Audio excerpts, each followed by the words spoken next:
Hazen. Never in my life associated the word boring with baseball. We know what's up. Me? Yeah. Famous? Yeah. And I'm like giddy over there smiling like, we're about to win this shit. Did everyone give you crap? Give me a good host story. I'm not picking it up. We both love the game. We talk about it every day. Get on baseball. Having some popcorn, you're fooling around your phone. I'd have to wait in line for 3 hours. Hang on, because it's about to be a wild ride.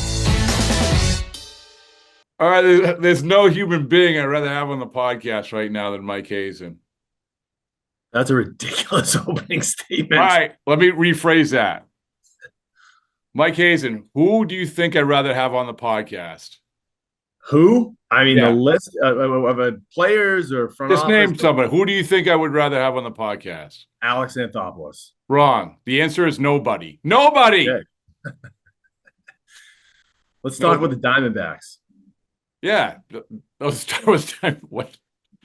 All right. Well, you are one of the. I can say you're one of the favorites of the podcast, but I let the people speak. When we did a podcast, we've done 2 now. I showed up at camp, and you invited me up into the terrace, which I appreciated, and people appreciate that so much. They appreciate that podcast so much, and yeah, they did. They did. Okay, it's true. Because you're honest. And so I had a conversation with, maybe this is behind the curtain, but who cares? I had a conversation with AJ Preller, and he said that he took the tact of Mike Hazen in the World Series. He said, I will promise to come on your podcast if we win the World Series. Okay, fine. But so until then, it was all off the record or all on the side. But one of the things I will reveal about our conversation was we were talking, he was asking me, very inquisitive guy, asking me about of the executive, like who was interesting. And I referenced a conversation that we had in spring training about this very subject. Remember this? Where I said, listen, I appreciate you talking to you because you're just genuine and that's how it is. And you said, well, you got to be professional. I said, well, you can be professional and interesting at the same time. Look at me. I hand out stickers and T-shirts, and I'm very professional, right? So totally. I was building you up to your brethren. That's what I'm saying. I appreciate that. Thank you. Yeah. Let me give you a sticker. I would take a sticker. Yeah. Yeah. This is how it's done. In case people, I'm putting my sticker in my hat. Like all Diamondbacks people do, and win. That's right. It's science. That's right. Somehow, you're the magic man. We'll clip that. Thank you. All right. Well, sincerely, so one of the things that I also reference, I have my go-to references when it comes to trade deadline stuff. I referenced Dayton Moore talking about Chris Young last year, getting everyone in a room and said, hey, do we think we can win the World Series? And if we do, we're going to trade these guys. And I referenced what you said. I'm going to paraphrase you, so I apologize. But that you had vowed heading into last year, hey, if we're in position, I'm going to go for it. Or we're going to look at the deadline. We're going to put our best foot forward. And you did. And then I complimented you, and you said, no, I don't deserve that compliment because we were a starter short. Anyway, but I do reference that. I reference that mindset. So my first question to you, Mike Hazen, is how did this deadline feel different than the previous year's deadline? For this deadline was very interesting. I felt like it was a different deadline across the game than we had kind of seen in a while. There were a couple teams that really made a lot of players available, and so it made it interesting. I think the volume of trades that happened. I felt like for us, we were in a slightly different position than we were year over year. I thought this year's team was more complete. I thought our young players had grown up to obviously have competed last year in the playoffs and potentially being able to do it again. And I really felt like that while we were adding to this team, it was more specific than what we were doing last year, which was we had to just add people to fill positions that we didn't have. Thus, the starting pitcher comment. I felt like this year's team going off into spring training, and then this year's team at the deadline, minus some injuries that are coming back, we were looking to complement this team. That the building blocks of what our team is was here. That the good players that are capable of winning in the playoffs are here and on the team. And so our needs, everybody has needs. Anyone can upgrade their team. Don't take that the wrong way. I mean, we looked at any possible upgrade situation, but I think our needs, our direct needs, were more specific, the bullpen in particular. And so we went into this deadline a little more shooting at specific targets as opposed to, casting a wider net like we did last year. Where we had areas last year to upgrade all over the field, I felt like the team we had on the field is capable of being a very good team. So that said, like your approach, you articulated it well. Congratulations. But then there's the market, right? There's like how it is. And I remember sitting with you and you're like, yeah, listen, we tried to get starters, man. We tried everything. And it was just like crazy. I mean, I'm talking about last year. And so when you're sort of digging in terms of you go out and get Puk right away, or relatively early, I think. Yeah, we were pretty quick up here. Yeah. And so when you do that, what was your perception of the market compared to maybe the year before? I was worried about the reliever market. Really? I was worried where the top end of the reliever market was going to go. The top end of the reliever market always does well for the seller usually. And I was a little worried about where that might go. And so we tried to jump out pretty quickly. AJ was somebody that we needed. We needed that second lefty. Kyle Nelson went down early in the season. Obviously we lost Saul Frank to something outside. And we, from that left-handed reliever standpoint, we were wearing Mantiply down pretty aggressively. So we needed that second lefty. And so we tried to jump out there fairly quickly to go get that. It's always an interesting dynamic. Like you never know how it's going to play itself out because, sometimes you'll make phone calls on trade deadline day about guys that you didn't even know if they were going to make available or not. And there are players that are available that don't get traded, that end up getting held because somebody doesn't get the price that they want. And so it's hard to kind of put your finger on exactly where every one of those trade deadlines is going to go and exactly how it's all going to behave. But we knew we wanted to buy. But it's like last year, Brandon Pfaadt I got asked for every single trade, and part of the contract, like we talked about last year, of not being able to land a starter in some cases was because that we just weren't going to do that. And Adrian Del Castillo, catcher for us in AAA, who's coming up now. Moreno's going to be hurt, and he's going to be coming up. That same thing. Like we got asked a bunch by him, but he's our third catcher and he's having a monster year in AAA. And you just can't always, you could take the approach that any prospect is a prospect and you should trade any prospect for any major league player. And that's fair. I do get that. And we are willing to do those things. But look, you're in these jobs, as much as you want to fixate on 2024 is the only thing that matters. Like there is going to be the day after 2024, regardless of what happens in the playoffs. Some of those teams that we beat last year, who are dominant teams this year, like there's it comes around again, and you can't just throw caution to the wind in every single interaction or transaction that you make. Sometimes you have to say no. And it's hard to say no sometimes, but you do have to say no because there's other areas that you need to help support your team as well. And those players, those younger players, are going to help do that. I would imagine though, also, we generalize the overall market, but every decision maker is different. GM, president, baseball operations, whatever. Everybody's different. You have some that probably like, I'm waiting to the end of the deadline. I think I'm going to be able to leverage my relievers a long time. I mean, Peter Bendix, who you dealt with for the Puk trade, I mean, he's new. And I don't know how much dealings you've had with him. But you might identify Puk and saying, that's the guy we want. But you don't know. I don't know like how that negotiation went compared to, what other GMs you might have dealt with. Yeah, and I don't know how Miami's approached the. You never really know. You can only sort of reverse engineer it when you see it. But you saw the number of trades they made, and so part of my thinking is, okay, they made an early trade.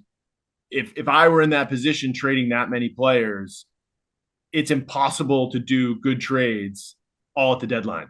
You're going to miss stuff, and so part of I think what they probably did well was they spaced some of those trades out so that you can spend your time and energy on every particular trade. And so maybe that was their motivation, maybe it wasn't. I think the other part to it was, you get a lot of no's on Thursday and Friday. Whatever. I remember the deadline, whatever. So I think it's Sunday, but it was Tuesday. Right. Whatever the day was, Saturday, whatever day we made the trade. You get a lot of no's on that day when I'm on the other side, right? So if we're trading players, will you guys do these players? No. You don't get the yeses until everyone's backs up against the wall, right? Yeah. You're able to do those trades if you're willing to say yes early. From your standpoint, sitting there as the buyer, you say no, and okay, they may come back to you with a prospect or two that's below what you said no to, right? That's just kind of how it normally works. But you don't know that they're going to come back to you. They'll tell you they'll come back to you, but you don't know that another team's not going to come in and say, we'll do it for that tier, for us. And then you lose the player. And that's happened to me a ton of times. And so you keep in mind the value of what you're willing to give up, and when it goes over that value, it gives you a little bit more pause. But if you're willing to say yes to those first or second asks and not force them to go lower, that you end up having at least the opportunity to make a deal early. If you're going to say no on the buy side to every prospect early, no, and wait for them to come back for lower names, you may lose the player. Now, it depends on how much you feel like you really need the player too. And in some cases, like in the corner bat market, sometimes there's a lot of guys out there that fit what you're trying to do.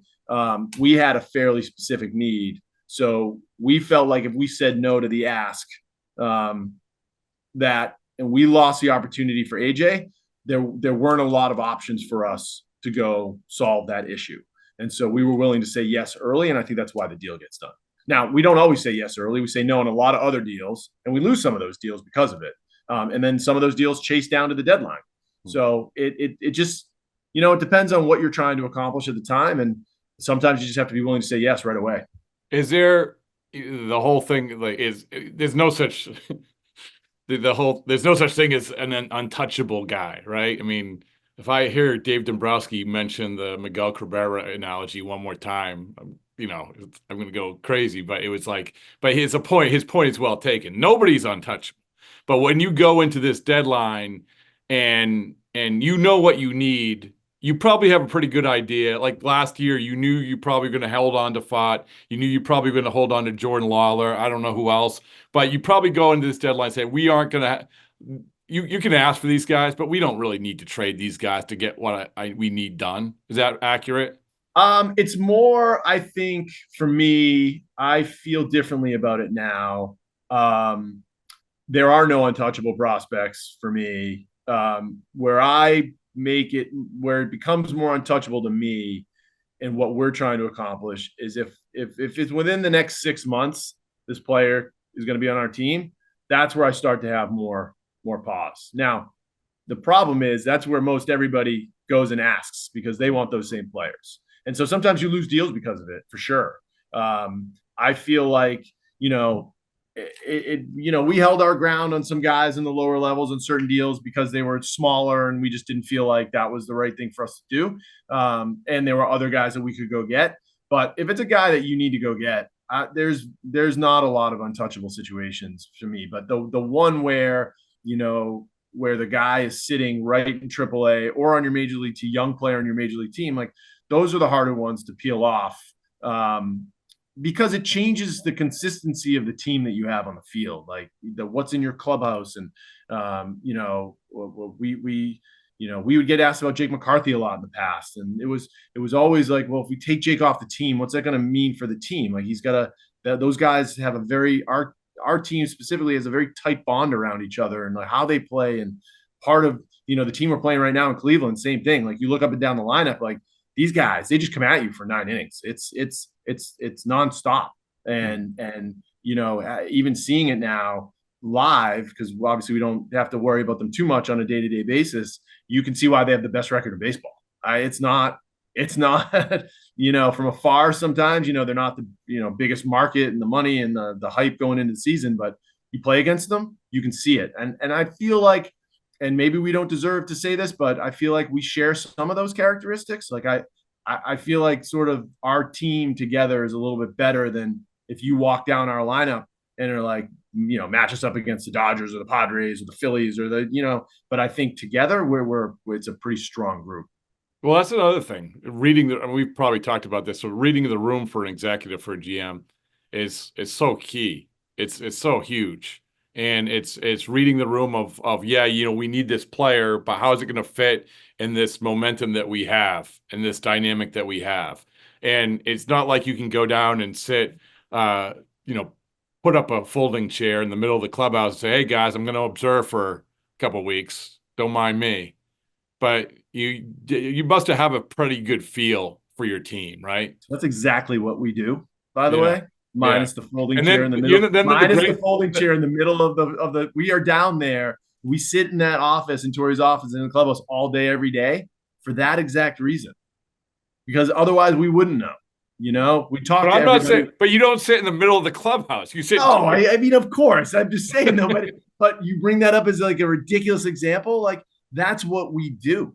Like we're down there all the time, asking those questions, how everybody's interacting, like what it's like, what's the environment, what's it like when we're losing, what's it like when we're winning. We ask the staff those questions every day, and we sit in there and talk about these things, about how the interplay is going between our team and what is that team dynamic. And yes, when you're making a deal at the deadline and in the offseason, but a little less in the offseason because that group hasn't really come together yet, so you don't really know how that's going to come together. But at the deadline, you want to know how these players are going to work together. Who's losing playing time when I make an acquisition? How's that going to affect that player?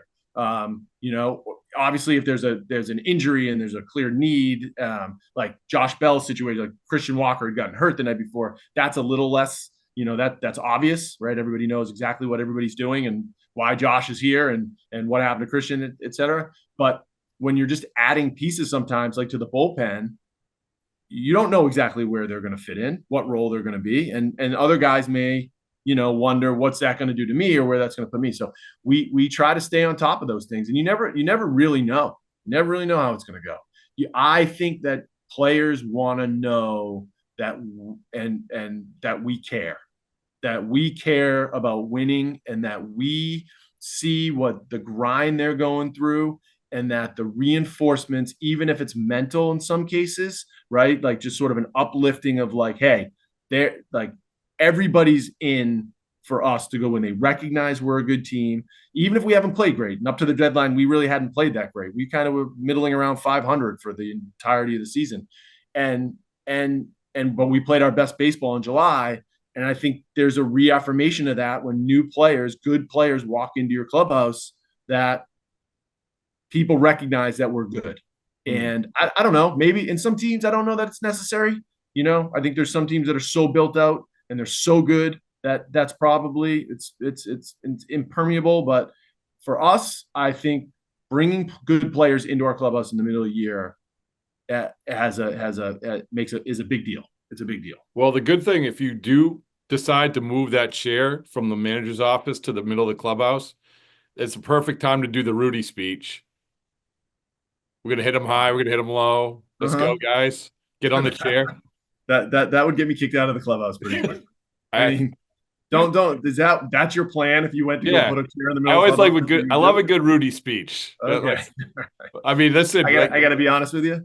Yeah. What percentage of the clubhouse that we have has seen the movie Rudy? I know, it's so sad. It's not probably Mike, not the majority. Mike, I give this analogy all the time. When I was coaching high school basketball, late 90s, and we went to a tournament run, and I said, all right, guys, last thing we're going to do, I'm going to show you the playoff run in the Hoosiers. It didn't take. Yeah. I can't imagine why you're not still a basketball coach. No, I am. Oh, you are? I've much like everybody. I've adjusted. I've evolved. Are you like the Bill Belichick of basketball coaches? I could say a lot of things. No. Like the GOAT? No, I've evolved more than Bill Belichick. Yeah. I mean, in professionally, not personally. But anyway, so I wear a flat brim hat, and I just got in an accident on a scooter, so it's all That good. doesn't surprise me one bit. Oh, face plant in Denver. Yeah, Yep. that doesn't surprise me. I wish Pedroia was there to see it. Oh. I do. Are you saying that Pedroia, instead of the 10 people who are hovering around me asking me if I needed any help, Pedroia would be mocking me and taunting me? He would be videoing it and laughing and sending it to everybody in baseball. Yes. Well, see, speaking of evolving, I don't know what you've done different, but you lost 9 in a row after the deadline last year. Yeah. Right? And you Yeah, have that not was painful. lost. You have lost not as we were recording this. You have not lost 9 in a row. You're actually playing well. And I would imagine your answer is going to be, well, it's just a different team and different time, whatever. But boy, man, it must feel good coming out of the deadline winning instead of losing. Yes. I say this to people sometimes. Like we ended up going to the World Series last year, right? Went on an incredible run. Like it is impossible from my mind. I think most people, when they think about last season, you can't even process that. We were terrible. Like we were losing every night. It's like you think about what last season was, and it's hard to remember like the depths that we got to, because all anybody ever talks about, whatever the outcome was. And you had just made the moves. It was if you're going to go on a losing streak, it's literally the worst time to do it. Yeah, it was, I don't know. I wasn't living right at the time. I don't know what happened. And it was all going bad. It's better. Yeah, Rob, it's better to win than lose. That's the profound statement you're getting out of the Baseballs and Boring podcast. Let me write that down. Anyone that is coming here for life advice, but it's amazing. But you think about that. I was telling somebody this the other day. We got swept by the Astros last year in the last 3 games of the season, and we got in because the Reds lost. And then we went into playoffs and we went berserk somehow. And it's an amazing part of this game. Like you lose 9 in a row in the middle of the season. The best teams, even the Red Sox teams that I was with, like you go back, and I think we lost 6 in a row to start the season one year. Oh yeah. Texas and Cleveland. I think we got swept in Texas and swept in Cleveland.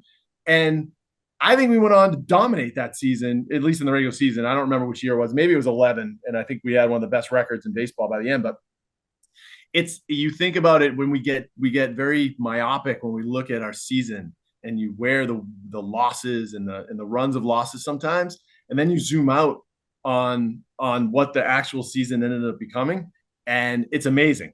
It's amazing. You look at any good team and you go look at a stretch during a period of time, you're like, man, they were terrible. And it's a crazy game. And everybody always says, like, if you were a football team, you'd be out of the play, you'd be dead right now. But we're not. You get to keep going. But that's the thing, is that you guys are, it's even with the deadline, you guys, the 2023 Diamondbacks were referenced probably 1 million times because of exactly what you're talking about. Oh, you win 84 games. Anything can happen. You can get hot at the right time. Anything can happen. And I think that's more so even than when you were talking about 2011 or 2000, whatever it is. It's more so now than ever. We don't know how winning don't win the division, by the way. It's not good. Put that out of your mind. Me? It is good. I know, but I'm just saying. That is crazy. That is crazy. I know, but you don't.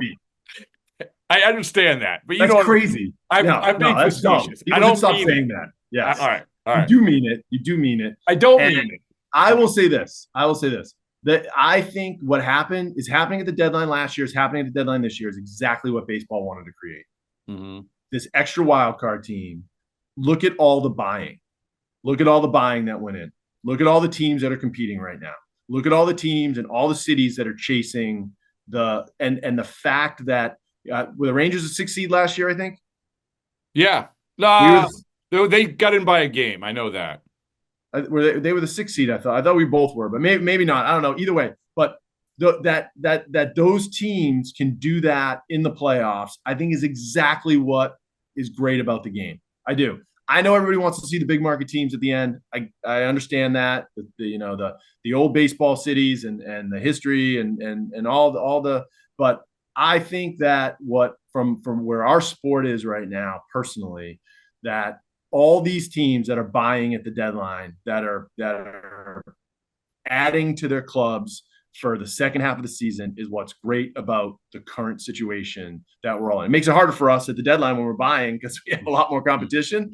But I think coming out and you see night after night the amount of teams that are vying for playoff spots, I think it's great. I do. And I think if you didn't have a good first half, but you're still within shouting distance of that extra spot in the playoffs, you're still incentivized to buy. Whereas in the old days, I mean, you remember before even the wild card when it was just division winners won. I mean, if everybody be selling, right? You'd be however many games out of a playoff spot. That last spot, that extra wild card spot, wraps so many people into being forced to decide that they actually have a shot at contending. And I think we're starting to see more teams at least not sell and buy. And I think that's great for the game. I think it's going to make second half baseball that much more competitive. No, I agree. And one of the things that you had said when we were sitting in the glorious sun of Arizona on your terrace, you know how hot it is in the glorious sun of Arizona right now? Whatever. It was very nice that day. I don't know. Yeah, well, if we did that right now, we would melt. Listen, wherever the baseball isn't boring mics go, it's always 75 and beautiful. So, okay. Or indoors, or on Zoom. But you said, you kept referencing the 84 wins for the regular season last year and say, hey, listen, we got to be better. We got to get to that number higher. We have to be in better position. And at that point, you had already gotten Eduardo Rodriguez. You hadn't gotten Jordan Montgomery yet.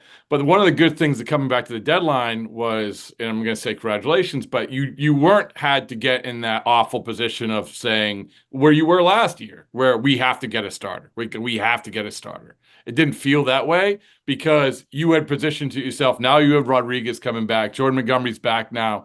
And that must be a whole lot. That feeling must have been awesome compared to a lot of these teams that did need a starter. Yeah, going out and getting a starter, reliever, whatever, it's still a complicated process of pulling off a trade.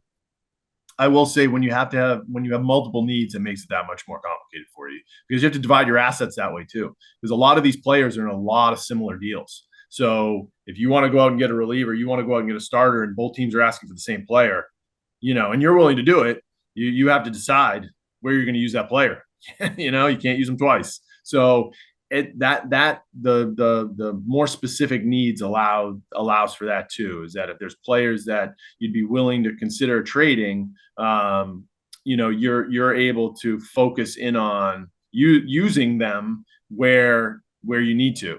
And yeah, when we went out and got Jordan in the offseason, that was part of the calculus. Was we're gonna get him for a full season. We're gonna have a starter for a whole year, and it's one less thing, hopefully, that we'll have to look at as we go through the year, go through the trading deadline. Like we will be looking for a starter at the deadline if we don't sign the starter now. And that is the way it played out. And, guys get hurt, but they're all coming back now. Merrill will be back soon. Erod's going to come back.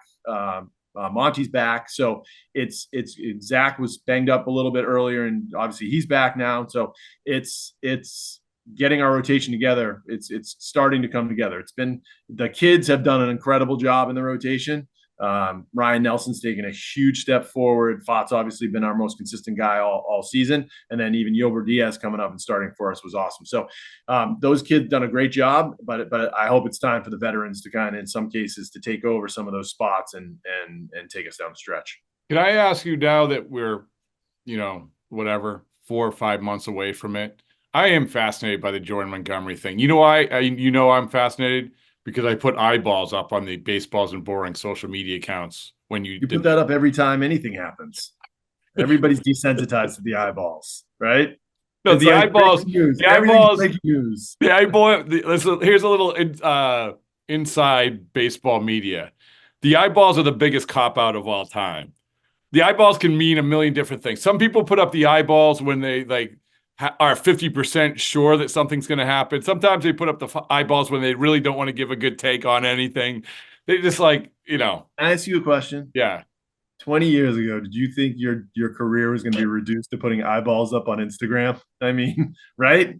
Look at where we've come. Mike, What? let's. Yes, I mean, if you want to open that door, 20 years ago, did I think I'd be handing out stickers to That's fair. T-shirts? Yeah. I mean, and go down the list. No. It's So we're good. evolving. That's the word of the day. We're evolving. So the Jordan Montgomery thing I find fascinating, and I think it's going to be you talk about sort of the length of a baseball season and stories yet to be told and everything else. I think that the story of Jordan Montgomery, this acquisition, is going to be a huge for you. So talk to me now. Again, now that we're 4 or 5 months out, you can reveal all the intricacies of it. Talk to me how that unfolded. It unfolded as you would kind of expect. I mean, he hadn't signed through that time at the end of spring training, and we Ken, Derek, Amiel, Mike Fitzgerald, and I were kind of at first like, he's not going to sign with us. We're not that's probably not the game we're going to be able to get into financially, or are we going to be able to, I'm sure he's good. The market isn't going to let us get in there. And so, we just kind of watched it for a while, and then we finally decided like it was worth a phone call, find out, see where they were at. And, we engaged with them, and it was, I don't know what other teams in the end were there. I'm sure there were multiple other teams that were there, and we were willing to push the envelope a little bit to get them done, because I think at that time, again, we felt like we had a good team. We never one player away. We didn't feel like Jordan Montgomery was going to be the player that takes us over the top. It wasn't sort of the mindset. It's not how I ever have that mindset, but we felt like we haven't been able to get a lot of free agent starting pitching of that pedigree with that consistency. And it was very attractive to us because I think by and large, the year before, we were struggling with our rotation almost for the whole year. I mean, we were bullpenning games. We were shuttling guys up from Reno to start, couple starts down, next guy up, start. It was, and finding the consistency in the rotation is, from a mental standpoint, for a baseball team, I think extremely important. I think the players look out and say, Zach Gallen's pitching tonight, we're going to win the game, right? I think that's a very powerful thing. I think when the Pittsburgh Pirates have Paul Skeens pitching, I can only imagine what the team feels like when they go take the field that night, right? I mean, it's obvious. Like, and that was something that we battled a little bit. Like Merrill and Zach, the two of the five, had to carry the rotation the entire season, the two of them. And obviously other guys like Brandon, hit his stride in the second half last year, and Tommy Henry was great for us last year, and Ryan Nelson was good. But like we struggled to put that together. And I think when we felt like we had access to Jordan, that was part of what we were thinking was, let's stabilize that part of our team. And we think from a psychological standpoint, it has a big impact on the rest of the players, on the bullpen, because they're working deeper into games. We're not having to haul 4 to 5 innings a night.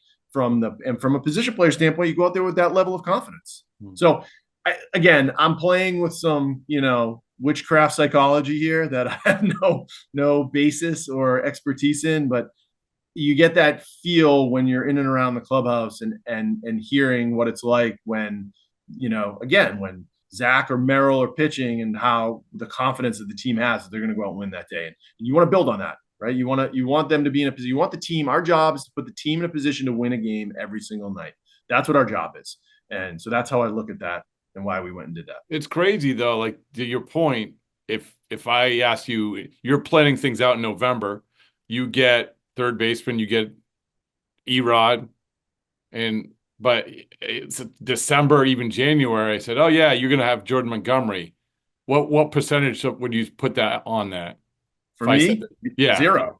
Now you're the Nostradamus of I know. All podcasters, right? We're going to keep that. I will tell you after we stop recording. I'll tell you exactly what will happen to your team. Oh, you told me in the playoffs, and you were right. I got to give it to you. And I know it stays in the chapel. but you are the Nostradamus of baseball podcasters. So I appreciate you and your positivity towards this whole situation. It's actually making me feel better. It's brightening my day in murky Cleveland. Well, I will say this, without, as you said, what's staying in the chapel. So another GM might want to heed my advice. Anyway, but my instincts are keen. I'm not going to deny it.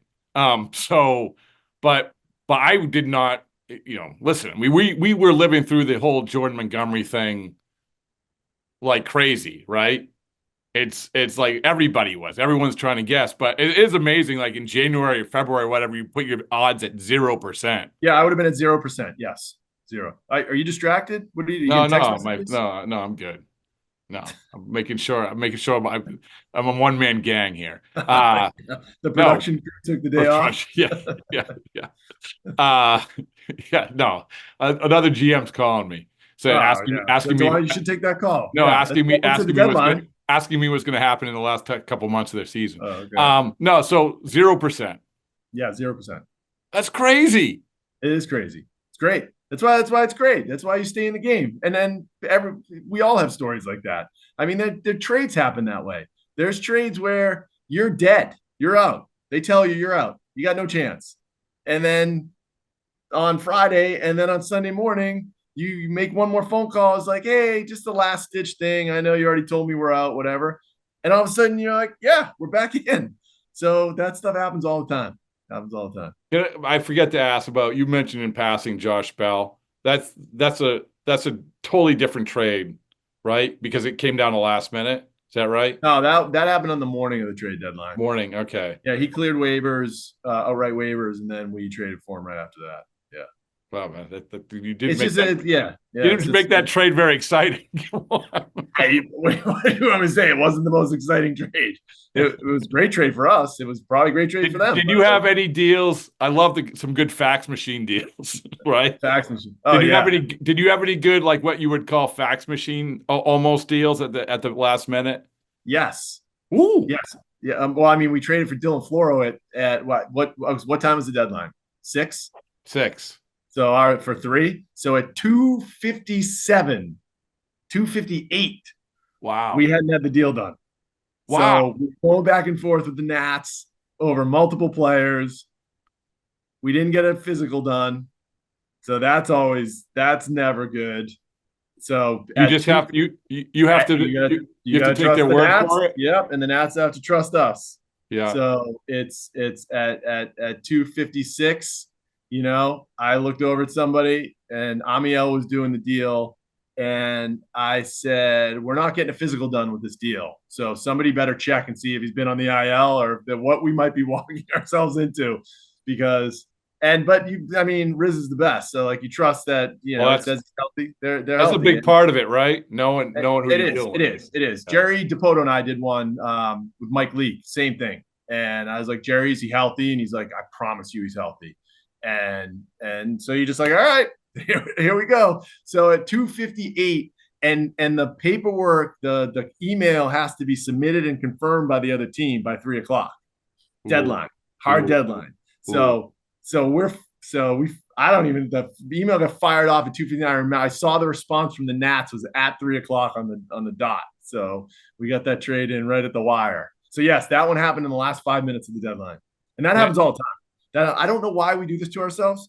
Like, we could do these deals way earlier, but it just does. You start. I don't know why a trade discussion starts at 2:55 and ends at 3:00, but it did. I think it would be fair to say that Dylan Floro would not be a member of the Diamondbacks if fax machines were involved.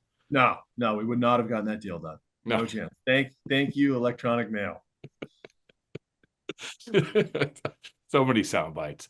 I mean, that's what makes this podcast great, right? You take the dad joke sound bites, like those are your sound bites, right? Listen, again, we're here to educate, inform, and entertain. You do all the above. Oh, I appreciate that. I'm going to throw you one at left field. I'm going to finish things off by throwing one at you left field because I don't think I've ever asked you this. This has nothing to do with baseball, although it kind of does. Okay. Who is your college roommate? I had a lot of college roommates. Who is your famous college roommate?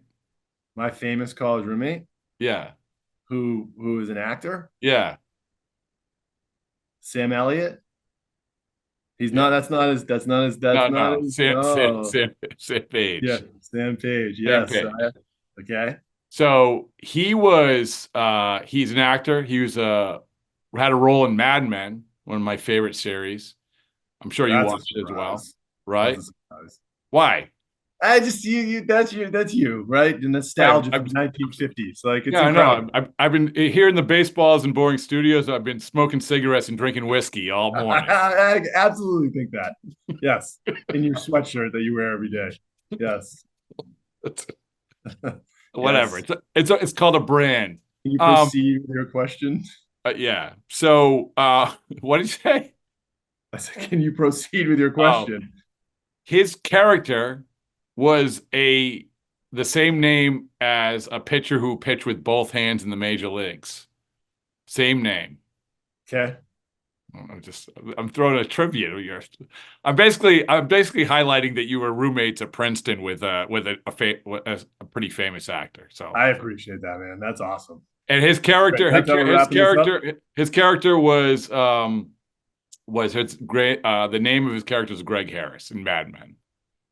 I remember Greg Harris. I do. Yeah, of course I do. Pitch with both hands. I do. I remember that. Yeah. Took the subway to the park. Really? The T, yeah. Yeah, you're too young. You don't. Did Greg Harris pitch for the Sox? Yeah. Yeah, I remember that. Okay. Yeah. Yeah. So there you go. Why don't more guys do that? Nobody does it. They take scooters, and I would suggest to them, do not take scooters. They're a little bit more athletic than you are, FYI. Do you have a ban on taking scooters to the park? No. You should. Okay. I'll put that ban in today. Mike, I did. I landed on my face. I was bleeding. Yeah, again, I don't know where you're missing the piece where like you're not the same population of human being that would be riding scooters that play professional baseball. I know you probably could still get after it a little bit, but that mustache. By the way, so I'm going to send you when this is done. Yeah. Not only will I send you what's going to happen in the last 2 months of your season, but I will send you the video of my first pitch of the Wareham Gateman of the other day. Yes. Which I did with a broken wrist. It made Anthony Fauci look like Nolan Ryan. Whoa. It was not good. It wasn't? No. I find that hard to believe. I find that, but we love you, Rob. We love you. You're doing God's work here on the Thank you. Thank you. Another soundbite. Thank you. All right.